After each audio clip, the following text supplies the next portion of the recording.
De nos jours, acheter une voiture neuve coûte cher. Le prix moyen dépasse déjà les 45 000 €, ce qui signifie que chaque détail de l'entretien compte. Ceux qui négligent les soins de base finissent par raccourcir la durée de vie du véhicule et dépenser beaucoup plus que nécessaire. C'est pourquoi j'ai préparé une liste de 17 pratiques qui peuvent permettre à votre moteur de rouler plus de 900 000 km sans avoir besoin de grandes réparations. Ce sont des conseils qui n'apparaissent pas dans les publicités des constructeurs automobiles et que beaucoup de mécaniciens n'ont pas intérêt à partager. Et il y a encore un détail spécial. À la fin, je vais vous montrer une habitude bonus qui non seulement préserve la voiture, mais peut aussi vous aider à faire de réelles économies. Commencez par l'habitude numéro 17. Vérifiez et nettoyez le débitmètre d'air massique, MAF. Si votre voiture tourne au ralenti de manière irrégulière, consomme plus de carburant qu'elle ne le devrait, ou présente même des dysfonctionnements, cela peut être dû au capteur MAF. Cette pièce mesure la quantité d'air qui entre dans le moteur et envoie l'information à l'unité électronique centrale, qui décide de la quantité de carburant à injecter. Le problème est que le MAF est extrêmement sensible. Il suffit d'un peu de saleté ou d'huile, provenant généralement de filtres sportifs mal scellés, pour qu'il commence à transmettre des données incorrectes. Cela crée un mélange trop pauvre ou trop riche, ce qui non seulement nuit aux performances, mais peut également endommager le catalyseur, dont le remplacement peut facilement coûter plus de 1 800 €. La recommandation est simple, inspectez le capteur tous les 10 000 km, ou au moins à chaque fois que vous remplacez le filtre à air. S'il est sale, utilisez un nettoyant spécifique pour MAF ou de l'alcool isopropylique à 99%. S'il est endommagé, n'hésitez pas, remplacez-le immédiatement. Cette petite pièce peut causer de gros problèmes. Habitude numéro 16. Ne jamais appuyer à fond sur l'accélérateur lorsque le moteur est froid. La plupart des pannes de turbocompresseur sont dues à des problèmes liés à l'huile, contamination ou manque de lubrification. Et rien ne provoque plus de soif d'huile que d'accélérer avec un moteur froid. L'huile froide devient épaisse comme du miel et ne circule pas rapidement. Si vous accélérez avant qu'elle n'atteigne toutes les pièces, il y a un contact direct entre le métal et le métal. Dans le cas des turbos, cela peut être fatal en quelques secondes. Mais même dans les moteurs sans turbo, le risque est énorme. Les roulements peuvent tourner hors de leur emplacement et la facture n'est pas mince. J'ai déjà vu un devis de plus de 11 000 € pour une BMW série 3 uniquement pour ce type de panne. Dans les cas les moins graves, les bielles tendues ajoutent entre 1 500 et 4 000 € de réparation. Et ne pensez pas que laisser la voiture tourner au ralenti pendant longtemps résoudra le problème. Cette habitude retarde le réchauffement idéal, génère une combustion incomplète, contamine l'huile avec du carburant et affecte même la boîte de vitesse. La bonne méthode est simple. Démarrez la voiture, attendez environ 30 secondes et roulez doucement, en maintenant le régime moteur en dessous de 2500 tours par minute pendant les 5 premières minutes. S'il fait très froid, laissez le moteur tourner au ralenti pendant 60 secondes avant de démarrer. Cette précaution permet d'économiser le moteur, le carburant et votre portefeuille. Habitude numéro 15. Remplacez les bougies d'allumage. Les bougies semblent simples, mais elles sont essentielles au bon fonctionnement du moteur. En théorie, elles devraient durer jusqu'à 200 000 km, mais en pratique, beaucoup n'atteignent même pas la moitié de cette distance. La raison ? La surchauffe, l'accumulation d'huile et les dépôts de carbone qui finissent par raccourcir leur durée de vie. Pour éviter les maux de tête, l'idéal est de les remplacer entre 100 000 et 200 000 km, selon le type. Les bougies en cuivre sont bon marché, mais ont une durée de vie courte. Celles en platine atteignent près de 160 000 km, et celles en iridium peuvent dépasser les 200 000 km avec des performances constantes. La différence ne réside pas tant dans la puissance que dans la durabilité et la fiabilité au fil des ans. Autre conseil, même si vous utilisez des bougies en iridium, il est recommandé de les retirer et de les réinstaller tous les 10 ans afin d'éviter qu'elles ne se coincent dans la culasse. Cela peut sembler insignifiant, mais cela évite un gros problème lors de l'entretien. Habitude numéro 14. Remplacez la courroie dentée et le serpentin dans les délais. Une autre erreur fatale consiste à négliger les courroies. La courroie dentée doit être remplacée tous les 80 000 km ou tous les 5 ans. Si elle casse, les pistons et les soupapes entrent en collision, ce qui peut endommager la culasse et même le bloc moteur. Résultat, un nouveau moteur, qui peut facilement coûter plus de 8 000 € sur les voitures de luxe. De plus, la panne peut survenir en cours de route, et le risque va alors bien au-delà de la voiture. La courroie serpentine offre un peu plus de répit, mais elle ne dure pas éternellement non plus. L'idéal est de la remplacer en même temps que les tendeurs, les poulies et la pompe à eau. Ce service complet coûte généralement entre 1 500 et 2 000 €, mais il garantit la santé du moteur et peut même vous sauver la vie. Habitude numéro 13. Remplacez immédiatement la soupape PCV. Peu de gens s'intéressent à la soupape PCV, mais elle est essentielle. Cette soupape régule la pression à l'intérieur du carter et redirige les gaz de combustion chargés de contaminants vers l'admission, où ils sont à nouveau brûlés. Cela évite les fuites d'huile, réduit les polluants et maintient le moteur propre. Le problème est que si la PCV se bouche ou se bloque, la pression interne augmente, endommage les joints et les garnitures et provoque un ralenti irrégulier et des ratés d'allumage. Il n'y a pas de délai officiel pour son remplacement, mais en moyenne, elle doit être remplacée tous les 50 000 km. Même si elle semble en bon état, dépenser 15 € pour une pièce neuve permet d'éviter des dommages pouvant atteindre 1 000 €. Si vous effectuez généralement de courts trajets, de moins de 20 minutes, remplacez-la encore plus tôt. Vers 30 000 km, c'est déjà prudent. C'est un petit investissement pour avoir l'esprit tranquille. Habitude numéro 12. Changez l'huile en fonction de l'utilisation, pas seulement du kilométrage. Vous avez sûrement déjà entendu plusieurs règles. Changez l'huile tous les 10 000 km ou tous les 6 mois. Certains jurent même que l'huile synthétique dure jusqu'à 24 000 km. Mais la vérité est qu'aucun de ces conseils ne s'applique à tout le monde. Le secret ne réside pas seulement dans la distance parcourue, mais aussi dans votre façon de conduire. La plupart des manuels automobiles indiquent 2 types d'entretien, régulier et intensif. Presque personne ne correspond au type régulier. Si vous roulez beaucoup en ville, que vous êtes souvent dans les embouteillages, que vous faites de courts trajets, que vous vivez dans une région poussiéreuse, que vous utilisez le système Start-Stop ou que vous tractez des charges, vous correspondez au type intensif. Dans ce cas, l'intervalle recommandé est réduit de moitié. Si vous voulez une règle pratique, effectuez la vidange tous les 8000 km ou tous les 6 mois en utilisant une huile synthétique de bonne qualité. Une vidange prématurée ne coûte que quelques euros de plus, mais la reporter peut coûter le moteur entier. N'oubliez pas, des études montrent que près de 45% des pannes de moteur sont directement liées à une mauvaise lubrification, et certaines enquêtes indiquent même jusqu'à 80%. De plus, ceux qui ne font que de courts trajets souffrent encore plus, car le carburant se mélange à l'huile et réduit sa durée de vie. Un conseil pour ceux qui sont vraiment prudents. Une fois par an, envoyez un échantillon d'huile usagée pour analyse en laboratoire. Ces tests coûtent environ 100 €, mais ils révèlent l'état exact du moteur et aident à déterminer l'intervalle de vidange idéal.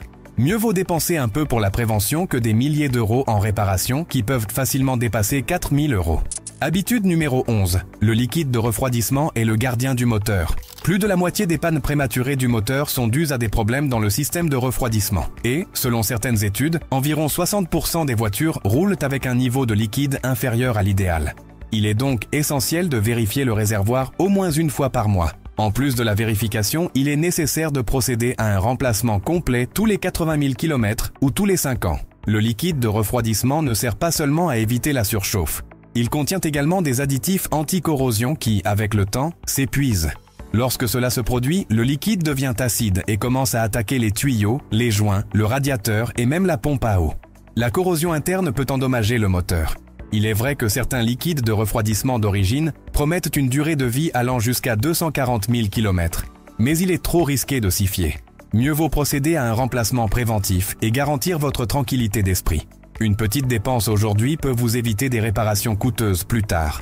Habitude numéro 10. Remplacez immédiatement les plaquettes de frein. Si les pneus sont votre lien avec la chaussée, les freins sont votre ligne de vie. On estime qu'environ 22% des accidents causés par des défaillances du véhicule sont directement liés au système de freinage. Et rouler avec des plaquettes usées est non seulement dangereux, mais aussi plus coûteux. Lorsque les plaquettes sont trop usées, elles commencent à attaquer les disques, ce qui fait grimper le coût de la réparation. Le remplacement des plaquettes coûte environ 400 € pour le jeu complet. Mais si les disques sont également endommagés, la facture peut dépasser 600 € par essieu. La durée de vie moyenne des plaquettes varie entre 50 000 et 110 000 km. Mais cela dépend beaucoup du style de conduite. Des grincements ou une usure inférieure à 3 mm indiquent qu'il faut les remplacer immédiatement. Pour éviter les surprises, il est recommandé d'inspecter les plaquettes tous les 15 000 km. Habitude numéro 9. Différentiel et boîte de transfert. Il s'agit d'un point d'entretien que beaucoup de gens ignorent, parce qu'ils pensent que ce sont des propos de mécaniciens qui veulent leur vendre des services. Mais ce n'est pas le cas. Le différentiel est la pièce qui permet aux roues d'un même essieu de tourner à des vitesses différentes, ce qui est essentiel dans les virages. Quant à la boîte de transfert, elle existe dans les véhicules à traction intégrale ou à 4 roues motrices et a pour fonction de répartir la puissance du moteur entre les essieux avant et arrière. Les deux utilisent des fluides spécifiques, tels que l'huile pour engrenage ou l'ATF, qui doivent être remplacés tous les 50 000 à 80 000 km. Ces huiles contiennent des additifs extrême pression, et lorsqu'elles se dégradent ou s'encrassent, les engrenages et les roulements en souffrent. Ignorer cela peut coûter très cher. Le remplacement d'une boîte de vitesse peut atteindre 5 000 €, et les roulements des 4 roues peuvent à eux seuls coûter plus de 1 300 €. De petits changements réguliers de fluide permettent d'éviter des dommages considérables. Habitude numéro 8. Changez régulièrement le liquide de frein. Peu de gens s'en souviennent, mais le liquide de frein est l'un des éléments les plus critiques de l'entretien. Le problème est que ce liquide est hygroscopique, c'est-à-dire qu'il absorbe l'humidité de l'air. Avec le temps, cette humidité abaisse le point d'ébullition et, lorsque vous devez freiner fortement, par exemple dans une longue descente, l'eau se transforme en vapeur et forme des bulles. C'est alors que la pédale commence à devenir spongieuse et que la voiture perd en efficacité au freinage. Des études montrent que les liquides de haute 3 et de haute 4 absorbent 2 à 3% d'eau par an. Cela signifie qu'en peu de temps, le système peut perdre jusqu'à 25% de son efficacité. En plus d'allonger considérablement la distance de freinage, l'humidité corrode les composants internes de l'ABS et la facture de cette réparation peut dépasser 1 300 €. Le remplacement préventif coûte en moyenne 200 €. En d'autres termes, une petite dépense qui peut sauver votre sécurité et votre portefeuille. Habitude numéro 7, un carburant de première qualité. Beaucoup de gens pensent bien que le carburant additivé est une arnaque. Mais c'est loin d'être le cas. Les essences et les diesels haut de gamme ont été créés précisément parce que les constructeurs automobiles ont réalisé que les normes minimales exigées par la loi n'étaient pas suffisantes pour protéger les moteurs modernes. Le carburant de qualité supérieure contient des additifs tels que la polythermamine, qui aident à dissoudre les dépôts de carbone dans le système d'injection et les soupapes. Une étude a montré qu'en moyenne, ce carburant laisse 19 fois moins de résidus dans les soupapes d'admission que le carburant ordinaire. Ceci est particulièrement important dans les moteurs à injection directe, où la saleté a tendance à s'accumuler rapidement. La différence de prix est minime, moins d'1 centime par litre. Mais les économies de carburant, la préservation du catalyseur et la réduction des polluants compensent largement cet écart. Et si vous ne souhaitez pas toujours faire le plein avec de l'essence haut de gamme, utilisez au moins des additifs pour carburant de manière régulière, en particulier dans les voitures plus anciennes. Habitude numéro 6, liquide de direction assistée. Peu de gens s'en souviennent, mais le liquide de direction assistée nécessite également une attention particulière. Tous les 80 000 à 110 000 km, ce liquide commence à perdre ses propriétés et à noircir. Les signes les plus courants sont une direction lourde, des bruits étranges ou même de petites fuites. Et ne vous y trompez pas, une direction légère n'est pas seulement une question de confort, c'est aussi une question de sécurité. Car si le volant devient dur en cas d'urgence, il devient beaucoup plus difficile d'éviter un obstacle. Autre détail important, n'utilisez jamais de liquide de transmission automatique à la place du liquide de direction. Bien que de nombreux manuels anciens le suggèrent, l'ATF ne contient pas les additifs appropriés et nécessite donc des changements plus fréquents, ce qui peut réduire la durée de vie du système. L'idéal est de toujours utiliser un liquide compatible recommandé par le fabricant, même s'il ne s'agit pas exactement de la marque d'origine. Habitude numéro 5. Alignement et suspension. Ignorer l'alignement non seulement détruit les pneus, mais met également toute la voiture en danger. Lorsque les roues ne fonctionnent pas en harmonie, le moteur, la transmission et les différentiels subissent un effort supplémentaire, accélérant l'usure de pièces très coûteuses. Pire encore, un mauvais alignement est souvent le signe que la suspension a déjà besoin d'être réparée. Les bagues, les pivots et les amortisseurs usés ne donnent pas d'avertissement lumineux. Ils tombent simplement en panne, ce qui, à grande vitesse, signifie une perte de contrôle. Le coût de la prévention est faible. Un alignement coûte en moyenne 100 € et doit être effectué une fois par an, à chaque changement de pneu ou après avoir heurté un nid de poule important. Cette simple précaution peut éviter une usure irrégulière, voire des pannes graves de la transmission. Habitude numéro 4. Le liquide de transmission n'est pas éternel. Cette histoire de liquide à vie pour la transmission relève plus du marketing que de la réalité. Contrairement à l'huile moteur, le liquide de transmission ne peut pas être simplement complété. Il peut sembler propre, mais avec le temps, il perd ses additifs, s'oxyde et accumule des particules provenant de l'embrayage. Le résultat? Des changements de vitesse brusques, du patinage et même une surchauffe. L'entretien correct consiste à effectuer une vidange et un remplacement complet tous les 60 000 km, ou environ tous les 6 ans. Sur les voitures hybrides, cet intervalle peut être prolongé jusqu'à 90 000 km ou 9 ans, mais la logique reste la même, la prévention. Il faut toutefois faire attention aux véhicules très usés qui n'ont jamais subi ce remplacement. Dans ces cas-là, retirer les résidus peut même aggraver la situation, car ils contribuaient à l'adhérence. Autre détail essentiel, utilisez toujours le liquide recommandé par le constructeur. Si la boîte de vitesse est une CVT, n'utilisez jamais de liquide ordinaire. Mettre le mauvais produit dans une CVT peut détruire la transmission en peu de temps, et la réparation coûte des milliers d'euros. Habitude numéro 3. Les bornes de la batterie. Peu de gens y prêtent attention, mais environ 18% des pannes de voitures sont dues à la batterie, et le grand méchant est souvent la corrosion des bornes. Cette croûte blanche, bleutée ou même verdâtre qui apparaît sur l'épaule n'est pas seulement de la saleté, c'est le résultat de la réaction entre l'acide sulfurique de la batterie et le métal des bornes. Ce dépôt agit comme un isolant, bloquant le passage du courant électrique. La batterie perd ainsi de son efficacité, tant pour stocker que pour fournir de l'énergie au système électrique. Les symptômes commencent de manière discrète. Difficulté à démarrer, lumière plus faible ou accessoires électriques fonctionnant de manière irrégulière.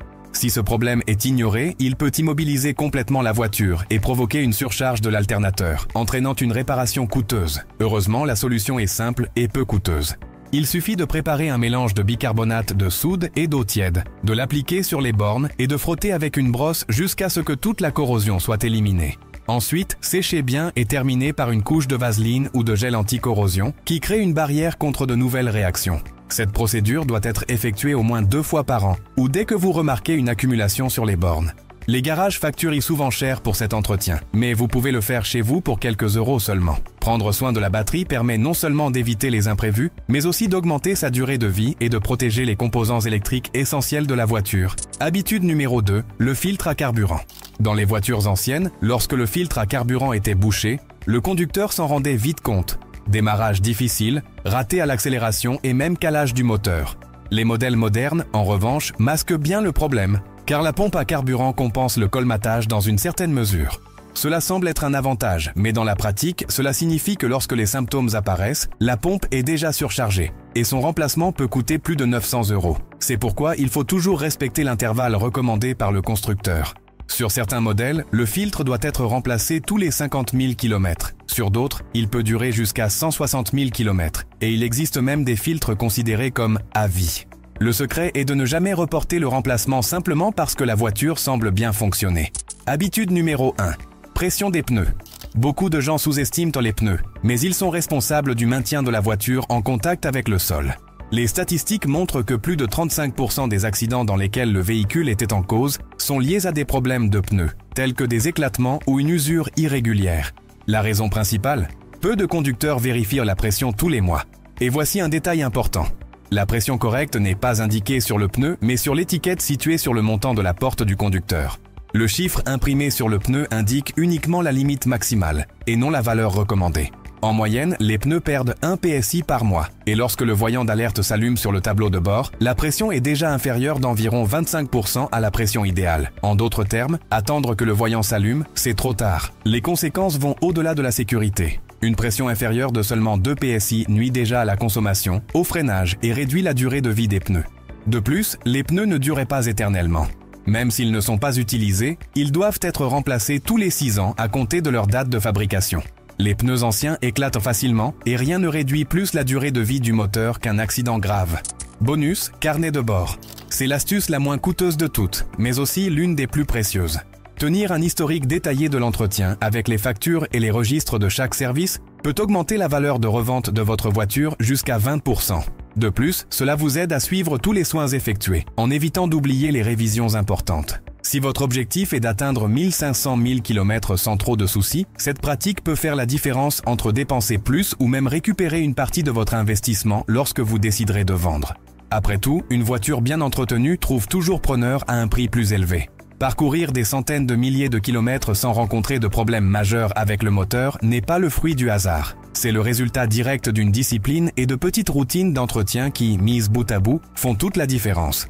Tout au long de cette liste, nous avons vu des habitudes simples, comme vérifier les pneus, changer les liquides aux intervalles appropriés, entretenir la batterie et toujours utiliser l'huile adéquate, qui coûte peu mais évite des maux de tête qui peuvent facilement se chiffrer en milliers d'euros de réparation. Beaucoup de gens pensent que l'entretien préventif est une dépense, alors qu'il s'agit en réalité d'un investissement. Remplacer un liquide de frein ou un filtre à carburant coûte une fraction de ce que vous paieriez pour réparer un système ABS grillé ou une pompe à carburant endommagée. Il en va de même pour des détails apparemment insignifiants. Nettoyer les bornes de la batterie peut sauver l'alternateur et vous éviter de tomber en panne en cours de route. Calibrer régulièrement les pneus réduit le risque d'accident et améliore encore la consommation de carburant. Il est également essentiel de comprendre que le manuel du propriétaire n'est pas un simple accessoire. Il contient les spécifications relatives à la viscosité de l'huile, les intervalles de remplacement des pièces et les recommandations concernant les fluides. Ignorer ces instructions revient à rouler à l'aveuglette. Tôt ou tard, la voiture vous le fera payer. En revanche, suivre chaque étape garantit non seulement la fiabilité, mais aussi la valorisation du véhicule à la revente. Et voici le secret final. Tout enregistrer.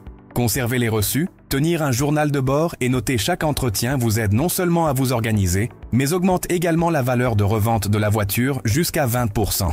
C'est la preuve que bien entretenir son véhicule génère un réel retour financier. En fin de compte, il ne s'agit pas seulement de prolonger la durée de vie du moteur. Il s'agit de sécurité, d'économie et de tranquillité d'esprit. Ceux qui adoptent ces habitudes transforment leur voiture d'un simple moyen de transport en un partenaire fiable pour de nombreuses années sur la route.